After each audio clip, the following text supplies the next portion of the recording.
morning and welcome to today's thought for the week. You join me here in Friendship House again, and I will be joining you this Sunday to share a bit about my work and how things have been going here in Friendship House.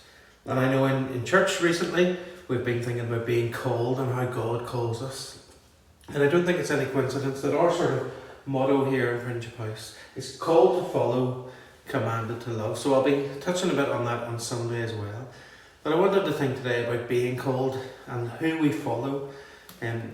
We think around here about following football teams.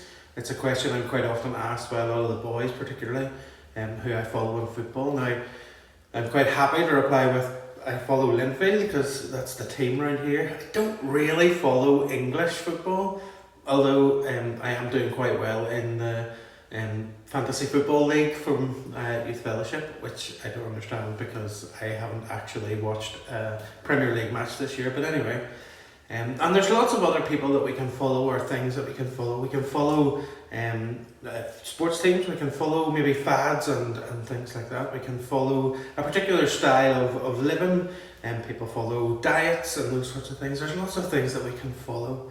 And so I wanted to think about how we can follow Jesus, and sometimes maybe the strange ways in which God asks us to follow him too.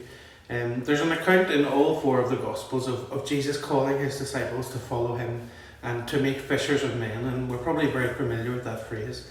I just want to pick up on a few verses from that story in Luke chapter 5, because Jesus asked him to do something which was quite strange and quite unusual for them, and probably they were having a bit of resistance, but I'll read some verses to you.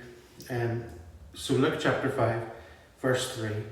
Getting into one of the boats, which was Simon's, he asked him to put out a little from the land, and he sat down and taught the people from the boat. And when he had finished speaking, he said to Simon, "Put out into the deep and let down your nets for a catch."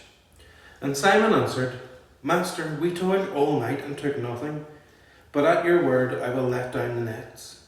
And when they had done this, they enclosed a large number of fish, and their nets were breaking. They signalled their partners on other boats to come and help them, and they came and filled both boats so that they began to sink.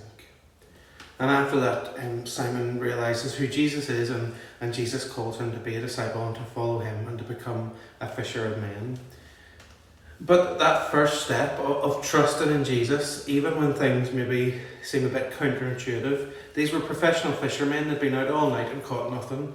And so this man, this carpenter who, to the best of their knowledge, knew nothing about fishing, tells them to go out into the middle of the lake and put the nets down deep. And they're thinking, are you mad? There's no way we're going to catch these fish. And yet they had so many fish that the nets were breaking, and they needed to call their friends over to bring a second boat. Sometimes that happens when we feel God is calling us in our life to go and do something that seems utterly ridiculous or counterintuitive or just not the sort of thing that we want to do. And maybe there's something in your life now where you can feel God either calling you to something or calling you away from something and calling you to something new, or just calling you in some way in which you feel, this isn't what I would want to do. But if we truly believe that God is calling us to it, then we must follow. And the most important way we can do that is just by following him in our everyday. Maybe you're not a Christian as you watch this video and you think, there's something going on in my heart that I know that all this chat about Jesus and all this God stuff, there's something to it, and I'm feeling called. I would say answer that call, follow Jesus. It might seem odd at the minute, but when we trust in Jesus, we see amazing results. Sometimes that's almost immediately, sometimes that's in the near future, but actually the best thing that Jesus guarantees us is a right relationship with God and that restored relationship with him, which leads